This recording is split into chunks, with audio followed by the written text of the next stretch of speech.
हाथरस कांड पर एसआईटी ने अपनी रिपोर्ट सौंप दी है। हादसे के 7 दिन बाद सरकार ने कार्रवाई की। एसडीएम, सीओ और तहसीलदार को सस्पेंड कर दिया गया। इंस्पेक्टर और 2 चौकी इंचार्ज भी निलंबित किए गए। एसआईटी ने पाखंडी बाबा को लेकिन बख्श दिया क्या, ये सवाल बेहद ज्यादा यहां लाजमी है, क्योंकि बाबा पर कानून का शिकंजा क्यों नहीं कसा जा रहा है, ये सबसे पहला और सबसे बड़ा सवाल है। दरअसल हाथरस में मची मौत की भगदड़ की एसआईटी रिपोर्ट अब सामने आ गई है। जांच कमेटी की रिपोर्ट पर योगी सरकार ने क्या क्या एक्शन लिया है, कौन कौन से अफसर नपे हैं, एक एक जानकारी आपको देते हैं। लेकिन उससे पहले सबसे अहम बात जान लीजिए। जिस पाखंडी बाबा नारायण साकार हरि और सूरजपाल जाटव ने अंधविश्वास फैलाकर लोगों को मौत की भगदड़ में खुद धकेल दिया, इस बाबा पर कोई आंच नहीं आई है। सवाल है कि जिसके सत्संग में लाखों की भीड़ जुटी, जो बाबा अपने कार्यक्रमों में अपनी खुद की आर्मी को सुरक्षा का जिम्मा सौंपता है, पुलिस और प्रशासन की आंखों में धूल झोंक कर जो अंधविश्वास की आड़ में लोगों की आस्था से खिलवाड़ कर रहा था, उसके खिलाफ सख्त एक्शन आखिर क्यों नहीं लिया जा रहा है? आखिर क्यों नारायण साकार हरि और सूरजपाल जाटव को हाथ लगाने से पुलिस के हाथ कांप जा रहे हैं? आज की अपनी इस रिपोर्ट में एक एक पहलू की बारीकी से पड़ताल करेंगे, आपको राजनीतिक वजहें भी बताएंगे। लेकिन सबसे पहले शुरुआत करते हैं 900 पन्नों की एसआईटी रिपोर्ट के साथ। इस रिपोर्ट के सामने आने के बाद कुछ अफसरों पर गाज जरूर गिरी है, लेकिन हम अपने उन सवालों पर कायम रहेंगे जो नारायण हरि पर विशेष कृपा को लेकर लगातार हम उठा रहे हैं। दरअसल 2 जुलाई मंगलवार को हाथरस के सिकंदरा मऊ में सत्संग के दौरान भगदड़ मची। 113 महिलाओं, 7 बच्चियों समेत इसमें 120 से ज्यादा लोगों की जान गई। सीएम योगी ने अगले ही दिन खुद हाथरस का दौरा किया, अस्पताल पहुंचे, घायलों से मुख्यमंत्री खुद मिले, अधिकारियों से खुद जानकारी ली, मौके पर खुद पहुंचे। सीएम योगी ने कहा भी कि जो भी इस घटना का दोषी होगा उसे बख्शा नहीं जाएगा। साजिश की तरफ भी इशारा किया था योगी आदित्यनाथ ने। पहले वो बयान सुनिए, फिर कार्रवाई का जिक्र और पूरी पड़ताल आपको बताएंगे। इस पूरी घटना की तह में जाकर के जो भी इसके लिए दोषी होगा उन्हें इसकी सजा देना। तो 2 जुलाई की दोपहर को हाथरस में यह हादसा होता है, जिसको लेकर मुख्यमंत्री ने भी कहा कि साजिश या फिर हादसा, इसको लेकर जांच होगी। 3 तारीख को खुद मुख्यमंत्री पहुंचे थे। जो बयान आपने सुना वो 3 तारीख का ही था। 2 तारीख से अब 9 तारीख को आई है। 7 दिन के अंदर एसआईटी की रिपोर्ट आ गई। आगे बताएं कि इस रिपोर्ट में क्या है, क्या एक्शन लिया। लेकिन सबसे पहले देखिए कि 900 पन्नों की इस रिपोर्ट में क्या क्या खुलासे हुए हैं, किसकी जिम्मेदारी तय हुई है, किसको जवाबदेह माना गया है। दरअसल हाथरस कांड की एसआईटी रिपोर्ट में 900 पन्नों में इस पूरी घटना का पूरा ब्यौरा है। क्या हुआ था, किसने परमिशन मांगी थी, किसकी जिम्मेदारी थी, किसकी लापरवाही थी, कौन जिम्मेदार था, ये तमाम पड़ताल की गई। और एसआईटी ने इस पड़ताल में एक एक लापरवाह शख्स का जिक्र किया है कि किसकी गलती से हादसा हुआ, किसने अपनी जिम्मेदारी इसमें नहीं निभाई। इन तमाम पहलुओं का जिक्र है। 900 पन्नों की रिपोर्ट है एसआईटी की और कुल 150 लोगों के बयान एक एक करके दर्ज किए गए। सबसे बड़ा पहलू यह है कि साजिश से इनकार नहीं किया गया। मुख्यमंत्री ने जो जिक्र किया था उसका असर यहां है। साजिश से इसमें इनकार नहीं किया गया। बताया गया है कि गहनता से जांच इसमें जरूरी है। आयोजकों की लापरवाही का जिक्र है, जिनके खिलाफ कार्रवाई लगातार जारी है। पुलिस की भी लापरवाही का जिक्र है। इसी वजह से पुलिस प्रशासन से जुड़े अधिकारियों के खिलाफ एक्शन दिखा। प्रशासन की भी लापरवाही मानी गई है, इस वजह से उन पर भी गाज गिरी है। इसके अलावा एसडीएम, सीओ की लापरवाही मानी गई। इंस्पेक्टर की भी लापरवाही का जिक्र इस रिपोर्ट में है। जितने अधिकारियों का नाम हमने लिया, इन तमाम पर एक्शन भी हुआ है, इनके खिलाफ कार्रवाई कर ली गई है। तो ये कुछ अहम बिंदु हैं एसआईटी रिपोर्ट के, जिसमें आपने देखा कि बाबा नारायण साकार हरि को लेकर कुछ भी नहीं लिखा गया है। बाबा का जिक्र सिर्फ वहीं किया गया है जहां सत्संग की बात हो रही है। बाबा के खिलाफ कहीं आरोपों का जिक्र नहीं है, बाबा के खिलाफ कहीं कार्रवाई का जिक्र नहीं है।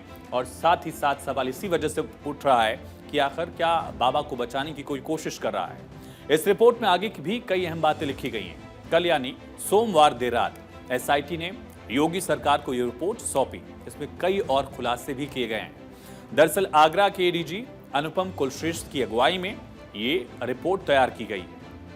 एसआईटी रिपोर्ट के कुछ और तथ्य आपको बताते हैं, जिससे आपको समझने में आसानी होगी कि 2 जुलाई को मची भगदड़ के पीछे आखिर रीजंस क्या थे, क्या वजह थी, क्या कारण थे।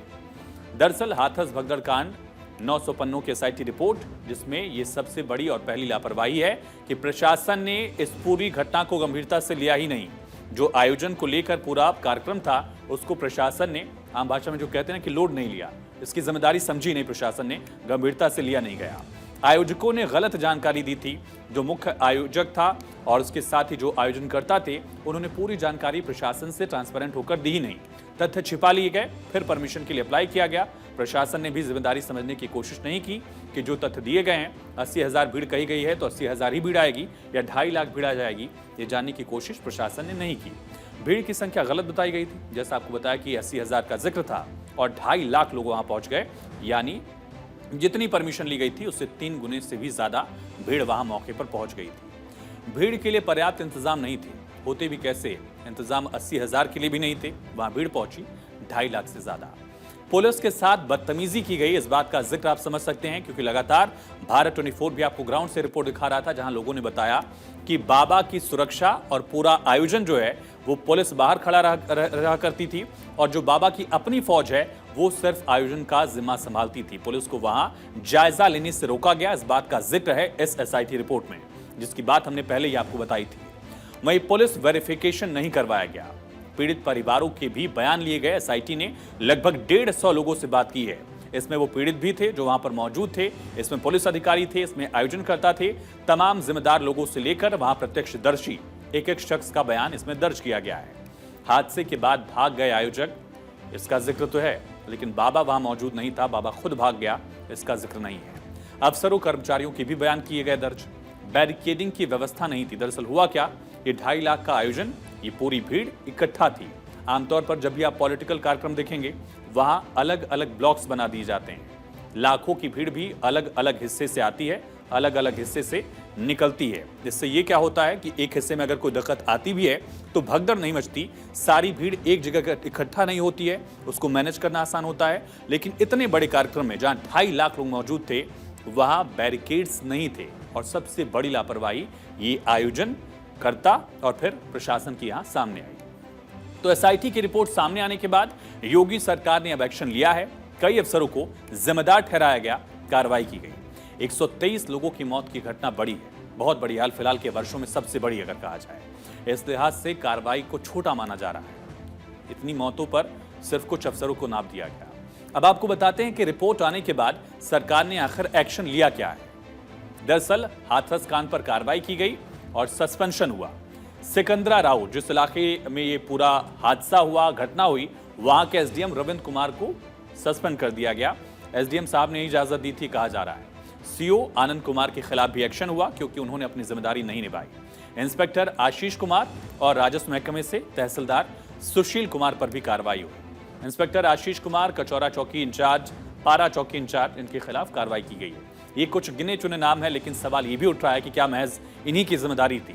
डीएम साहब को क्या पता था कि वहां इतना बड़ा आयोजन उनके जिले में होने वाला है? क्या उनको मालूम था कि उनके जिले में ही 2.5 लाख की भीड़ एक जगह इकट्ठा होने वाली है, वहां पर पर्याप्त इंतजाम नहीं है? ये तमाम सवाल लगातार उठ रहे हैं और सवाल इस वजह से उठ रहे हैं क्योंकि बड़ा आंकड़ा है मौतों का और कार्रवाई बहुत छोटी मानी जा रही है उस कंपैरिजन में। अब सवाल उठता है कि इतने बड़े आयोजन के पीछे किस किस की लापरवाही रही, लेकिन सबसे अहम नाम जो रिपोर्ट से गायब है, एफआईआर से भी गायब है, वो है कहां? हम बात कर रहे हैं नारायण साकार हरि और सूरजपाल जाटव की। सूरजपाल बाबा सत्संग कर रहा था, खुद की आर्मी थी उसकी, यही आर्मी जो सुरक्षा व्यवस्था का जिम्मा संभाल रही थी। आयोजक भी बाबा के ही थे, उसके भक्त थे जो इंतजामों को देख रहे थे। तो फिर बाबा का नाम एफआईआर में क्यों नहीं है? चलिए ठीक है, एफआईआर में नहीं है, एसआईटी की रिपोर्ट में भी बाबा के नाम का जिक्र क्यों नहीं है? उसको जिम्मेदार क्यों नहीं माना गया? सवाल उठता है। हादसे के 3 दिन बाद बाबा अवतरित हुआ और इस हादसे पर दुख जता रहा था। बाबा का ये पछतावे वाला 6 जुलाई का पाखंड जो है, एक बार सुनिए। हम 2 जुलाई की घटना के बाद बहुत ही व्यथित हैं। प्रभु हमें बस संगत को इस दुख की घड़ी से उबरने की शक्ति दें। सभी शासन एवं प्रशासन पर भरोसा बनाए रखें। हमें विश्वास है जो भी उपद्रवकारी हैं वो बख्शे नहीं जाएंगे। तो पछतावे का पाखंड आपने सुन लिया और सवाल वही है कि आखिर बाबा का नाम एफआईआर में क्यों नहीं है। एसआईटी की जांच में बाबा को जिम्मेदार क्यों नहीं माना गया, जबकि खुद बाबा की आर्मी थी, बाबा के आयोजन करता थे, बाबा के कहने पर ही उसके चरणों की रज छूने के लिए लोगों में इस तरह की दरअसल धक्का मुक्की हुई और फिर वो भगदड़ की शक्ल ले लेती है। दरअसल हाथरस कांड की 3 स्तरीय जांच की जा रही थी। मुख्यमंत्री की तरफ से इसको लेकर आदेश दिया गया था। उससे पहले एक जांच जो है वो खुद एसडीएम की अगुवाई में शुरू की गई। हालांकि एसडीएम अब सस्पेंड हो गए हैं। इसके साथ ही 3 सदस्यों की एसआईटी का गठन भी किया गया था, जिसकी अगुवाई आगरा जोन के एडीजी कर रहे थे, जो रिपोर्ट हमने आपको बताई। इसके अलावा एसडीएम की जांच, एसआईटी की जांच के अलावा एक जुडिशियल इंक्वायरी का जिक्र जो है वो मुख्यमंत्री की तरफ से हाथरस में किया गया था, आदेश दिया गया था। अभी भी जुडिशियल इंक्वायरी इसकी चल रही है और पहली जांच जो एसडीएम ने की उसकी रिपोर्ट 24 घंटे में ही सौंप दी गई थी। एसआईटी को भी 24 घंटे में रिपोर्ट सौंपनी थी, लेकिन ये जांच 7 दिन में पूरी हुई। 2 तारीख को हादसा हुआ और 9 तारीख को आज रिपोर्ट पेश की गई है। इधर न्यायिक आयोग भी जांच कर रहा है, जिसकी अगुवाई इलाहाबाद हाईकोर्ट के रिटायर्ड जज जस्टिस ब्रजेश कुमार श्रीवास्तव कर रहे हैं। न्यायिक आयोग की टीम भी दरअसल मौके पर पहुंची थी, उन्होंने भी बयान लेने शुरू कर दिए हैं। आपको बताते हैं कि न्यायिक आयोग को किन किन बिंदुओं पर जांच करने के लिए कहा गया है, किन किन पहलुओं को लेकर ये न्यायिक जांच जो है वो होगी। दरअसल सबसे पहला और सबसे बड़ा यक्ष प्रश्न है कि प्रशासन ने अनुमति क्या दी थी, इजाजत अगर दी गई थी तो किन कंडीशंस में जिक्र इसका है, आदेशों का पालन हुआ या नहीं, अगर इजाजत मिली तो क्या आदेश उस इजाजत के साथ टर्म्स कंडीशन थे। सबसे बड़ा सवाल कि ये सिर्फ हादसा है या इसके पीछे कोई प्लानिंग थी, साजिश थी। भीड़ का नियंत्रण आखिर कैसे किया गया, इसको लेकर प्लान्स क्या थे, भगदड़ आखिर यहाँ स्थिति ऐसी क्यों आई, इसको लेकर लगातार न्यायिक आयोग जो है वो जांच कर रहा है। ब्रजेश कुमार श्रीवास्तव की अध्यक्षता में जांच चल रही है। मुख्य आरोपी देवप्रकाश मधुकर समेत 11 की गिरफ्तारियां भी हो चुकी हैं, लेकिन हमारा सबसे अहम सवाल है, ये आपको बताते हैं। सवाल बाबा सूरजपाल जाटव को लेकर है कि आखिर उसे ढूंढने में पुलिस दिलचस्पी क्यों नहीं ले रही है, क्यों दिलचस्पी नहीं दिखा रही है। मीडिया के सामने तो वो आ गया, बयान भी दे दिया, पछतावे का पाखंड भी वो कर चुका है, लेकिन पुलिस उससे पूछताछ के लिए भी नहीं तलब कर रही है, पूछताछ के लिए भी उस तक पुलिस पहुंचने की कोशिश तक नहीं कर रही है। सवाल इसी वजह से है। अव्वल तो यह है कि सूरजपाल जाटव को मुकदमे में आरोपी तक नहीं बनाया गया है, तो क्या कोई राजनीतिक रसूख पुलिस के हाथ बांध रहा है। सवालों पर गौर कीजिए। दरअसल सवाल सबसे बड़ा, सबसे अहम, बाबा सूरजपाल जाटव से पूछताछ क्यों नहीं की गई। क्या इस लायक भी नहीं लगा कि जो आयोजन करता थे वो उसके शिष्य थे, उसकी खुद की आर्मी थी, लाखों की भीड़ उसके कहने पर जुटाई गई, उससे पूछताछ कर लेती कम से कम पुलिस। बाबा को आरोपी क्यों नहीं बनाया गया। पूरे एफआईआर में तमाम आरोपियों का जिक्र है, साजिशकर्ताओं को लेकर जांच पड़ताल चल रही है, लेकिन बाबा का नाम कहीं नहीं है। आखिर सूरजपाल जाटव को बचा कौन रहा है और क्या वोट बैंक के चलते बाबा बचा हुआ है। एक तरफ 10 सीटों पर उपचुनाव है, फिर विधानसभा चुनाव की बारी आ जाएगी। क्या राजनीतिक वजहें बाबा को बचाने के पीछे हैं और एफआईआर में बाबा का नाम क्यों नहीं है, एसआईटी की रिपोर्ट में जिसका जिक्र हमने किया उसमें बाबा का जिक्र क्यों नहीं है। ये तमाम सवाल और सवालों के साथ सबसे बड़ा सवाल कि आखिर बाबा को हर जगह से दूर क्यों रखा जा रहा है। और बाबा अगर खुद पाक साफ है तो मीडिया के सामने आ जाए।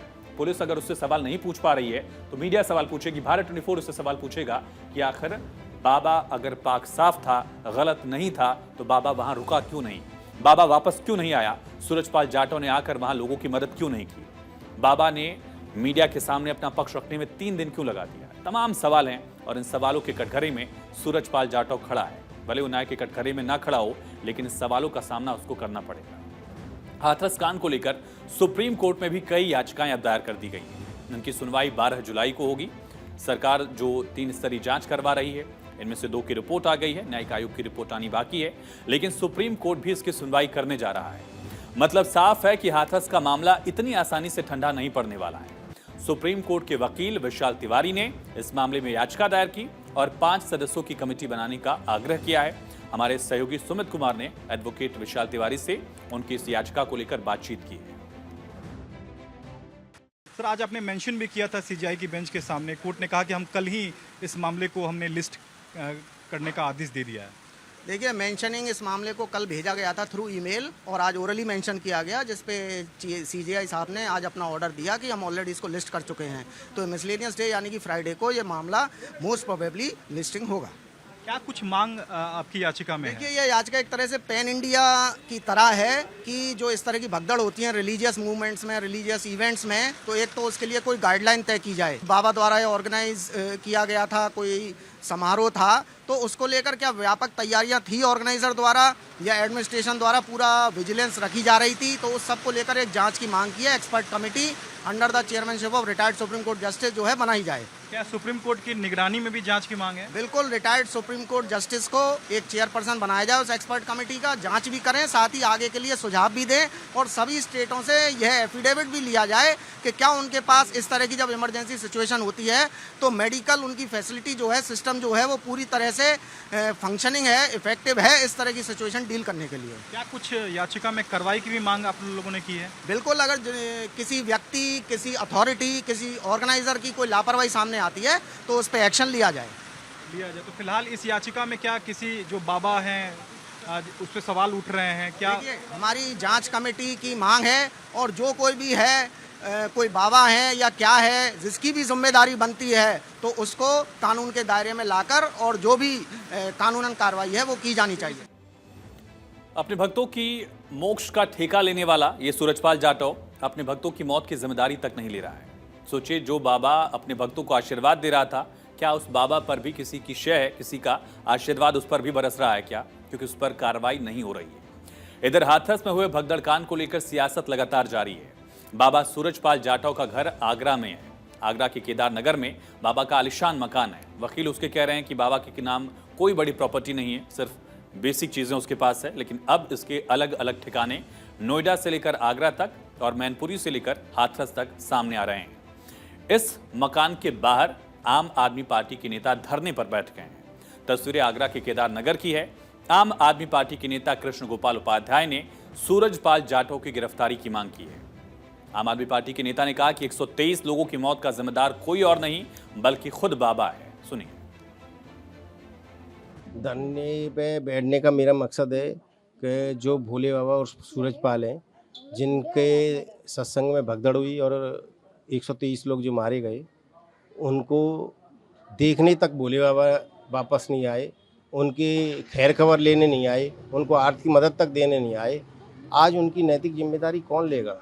शासन प्रशासन ने 2 महीने में न्यायिक जांच होगी, एक भी कर्मचारी पे सस्पेंड नहीं किया गया और भोले बाबा अपने वकील के पीछे छुप के बैठे हुए हैं।